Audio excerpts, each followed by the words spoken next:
Hey everybody, welcome back to episode 10 of the Percy Jackson of Poseidon podcast. This is going to be the part 1 review for book 4, Percy Jackson and the Olympians, the Battle of the Labyrinth.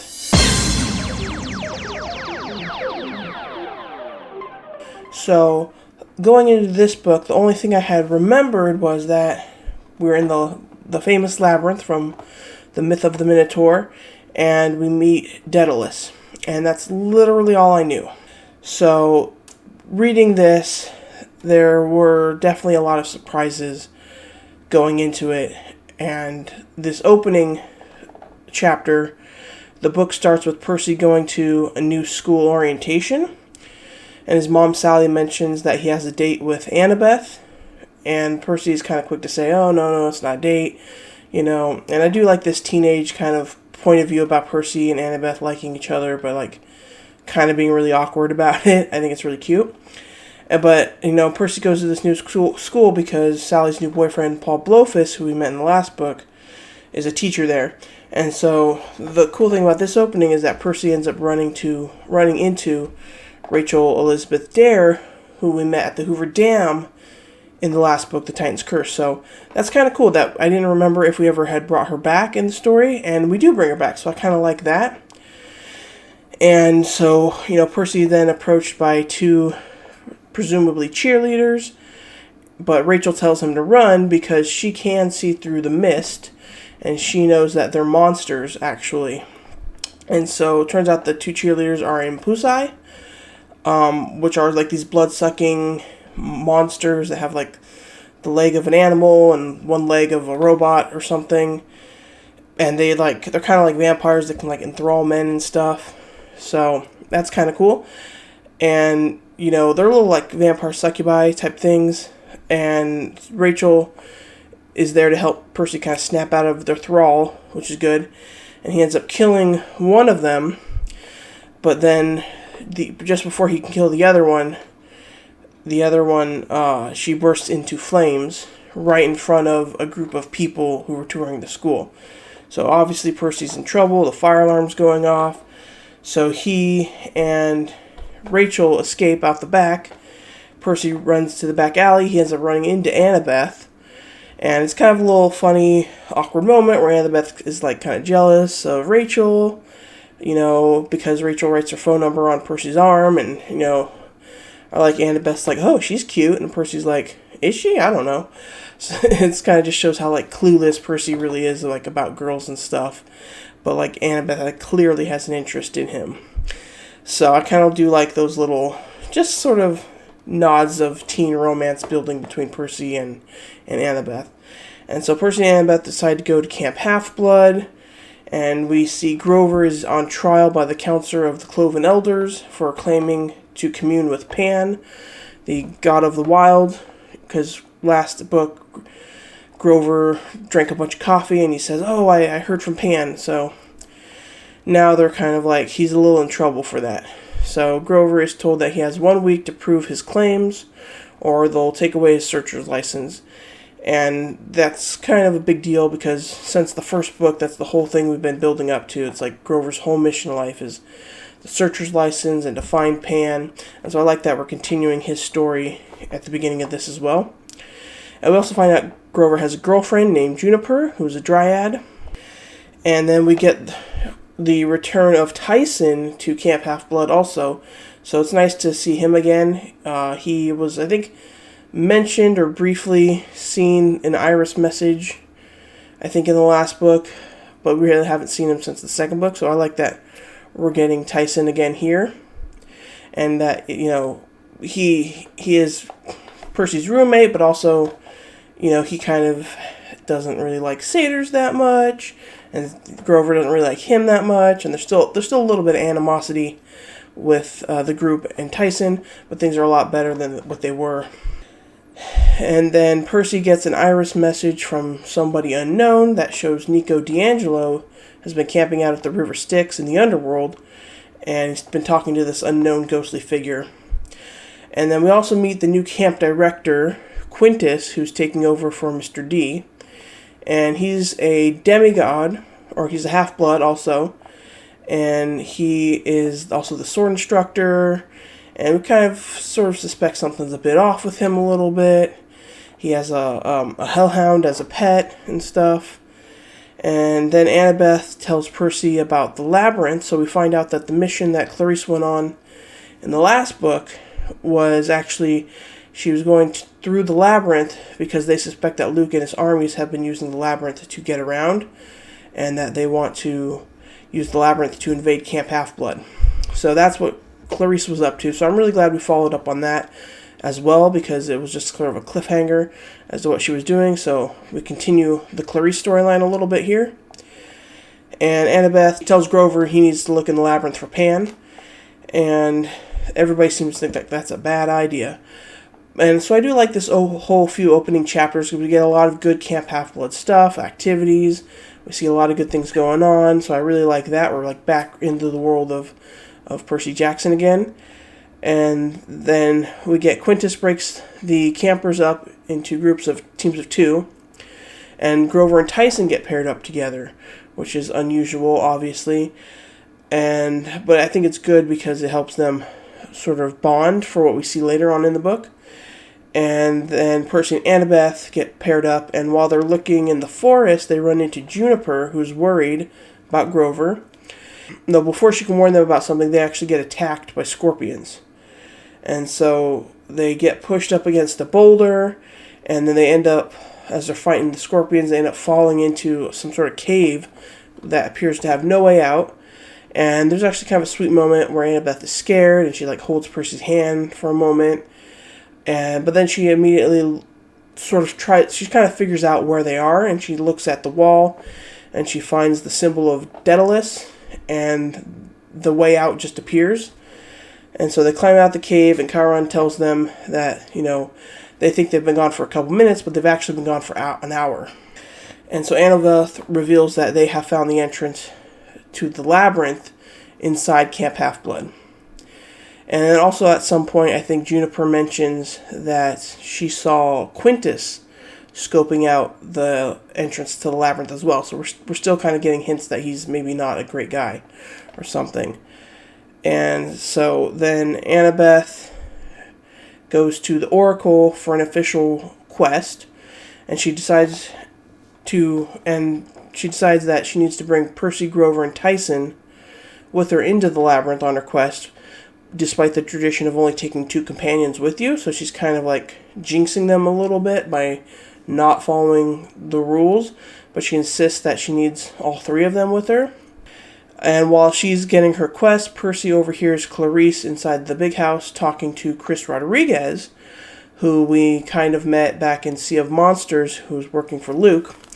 And she talks to Chris Rodriguez because he went into the Labyrinth for Luke, but he came out a little bit insane. He's a little bit kind of not all there in the mind. And we see that Clarice clearly cares about him. They clearly had some sort of relationship or something. Definitely she cares about him. So it's kind of good to see it a little bit of a different side to Clarice, which I like. But then Percy goes to see Annabeth, who's preparing her maps for the quest. And we get another sweet moment with them where they hug, but it's kind of a little awkward, and Percy, admits he got butterflies in his stomach, so it's cute.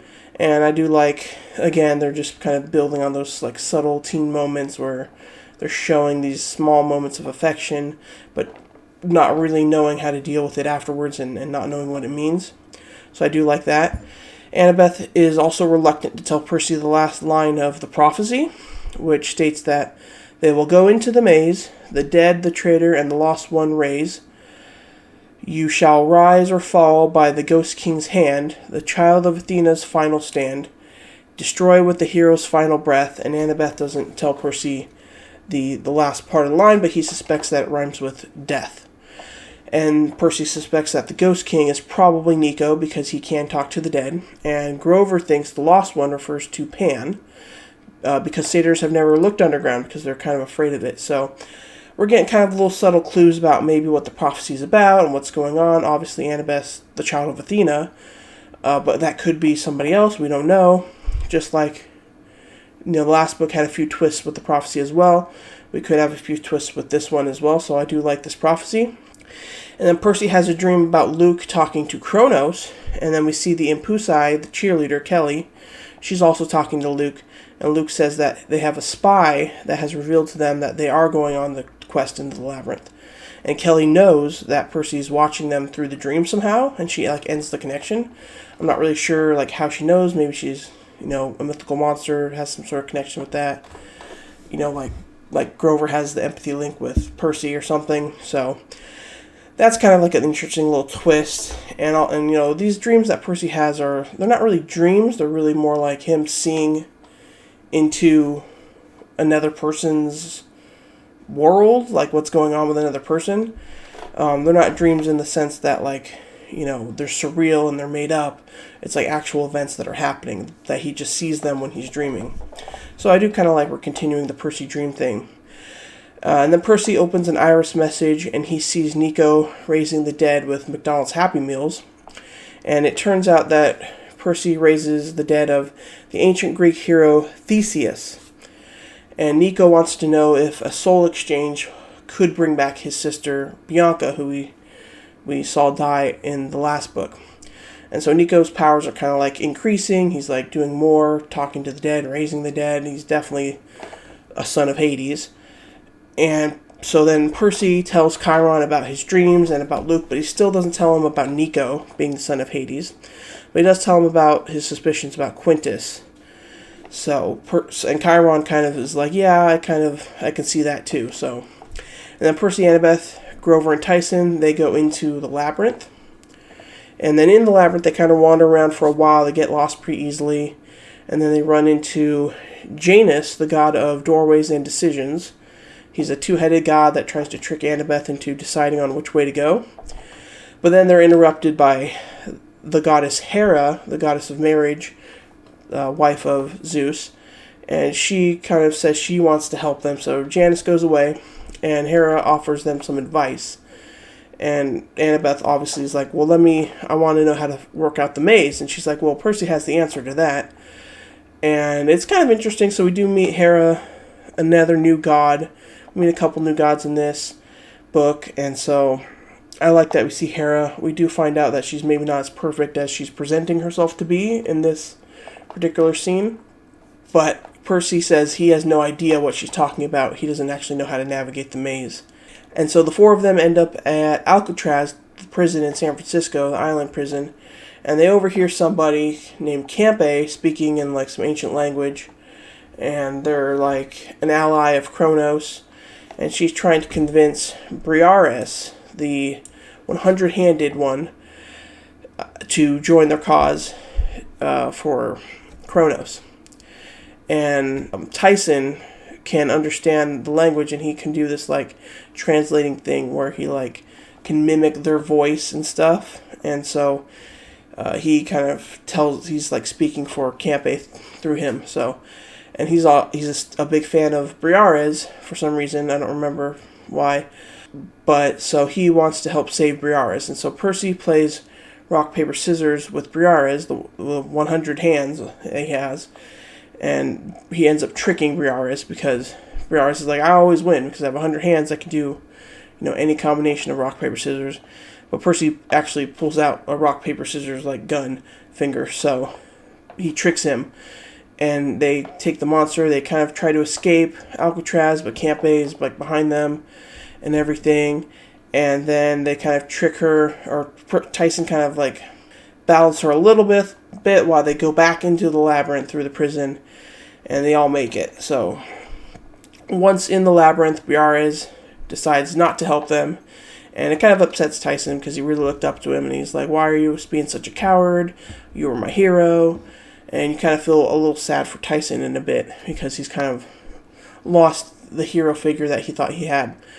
So Briareus ends up leaving them, and then Percy has a dream about Daedalus, and we see him and his son Icarus escape King Minos, and we see the wings that Daedalus made, and Icarus, the wings hadn't settled, the seal on the wings hadn't settled, and they took him out too soon. Icarus was flying over the sea, he went too high, the wings started to fall apart, he fell in the water and drowned. And of course Daedalus kind of blames himself a little bit about that. So we get a little bit more insight into the character of Daedalus. We get the classic Greek myth of, Icarus, and we'll see a little bit more of how that plays out through Percy's dreams.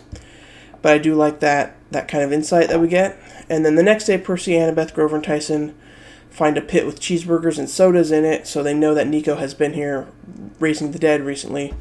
And so then they end up at the Triple G Ranch, where they meet Eurytion, and he's like the ranch hand, and he takes them to meet Geryon, who runs the ranch, and he does have Nico with him.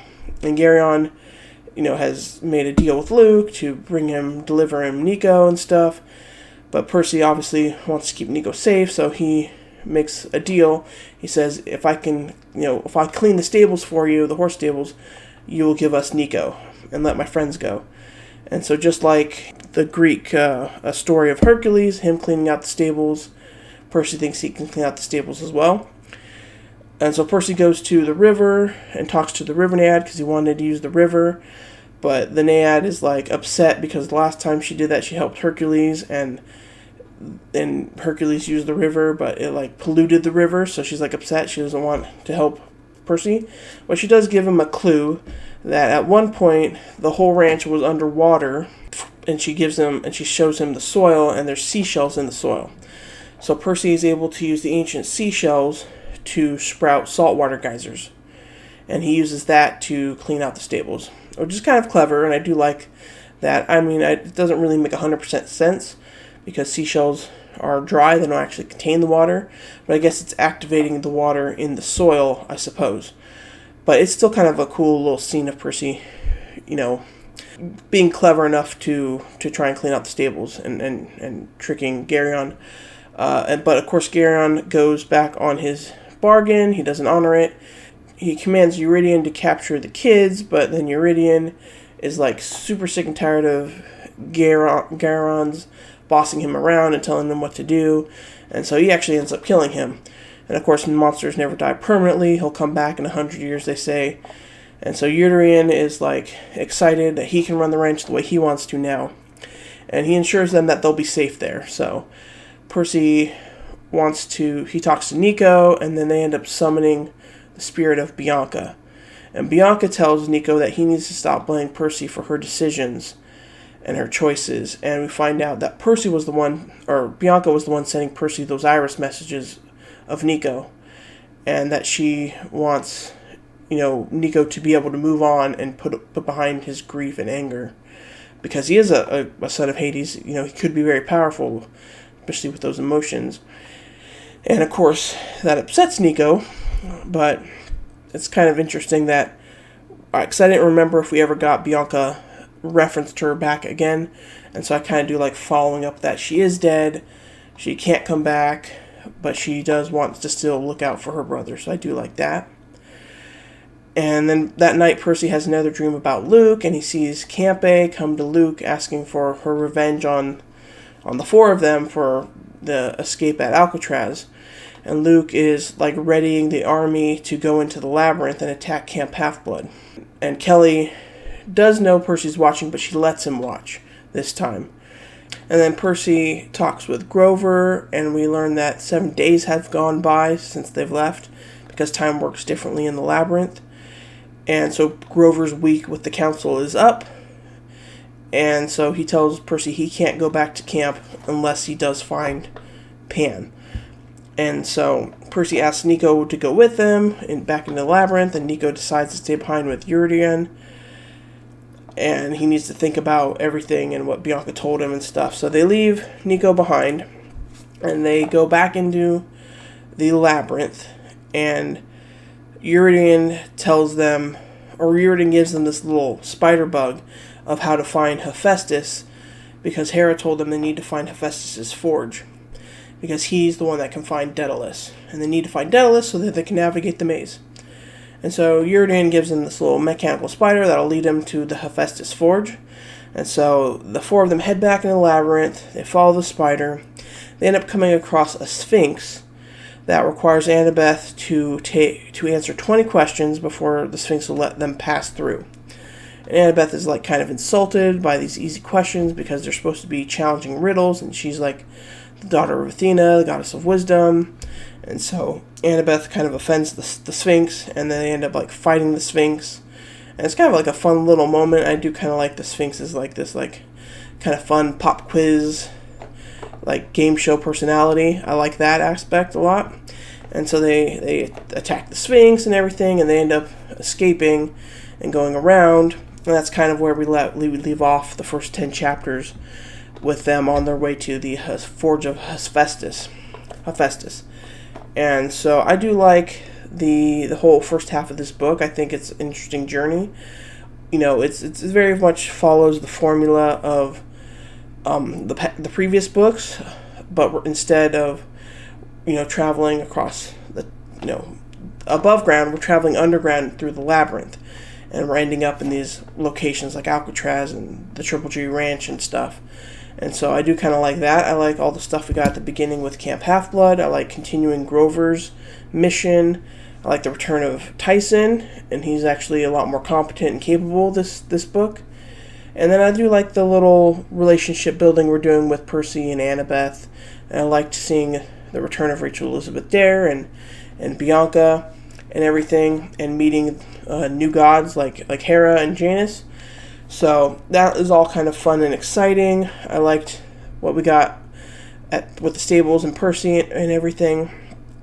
And so I think this part of the book has been a good job. I think we're getting a little bit better Luke also, even in just the brief scenes that we see with him. He definitely is coming off a bit more of an actual villain, like an active villain type character.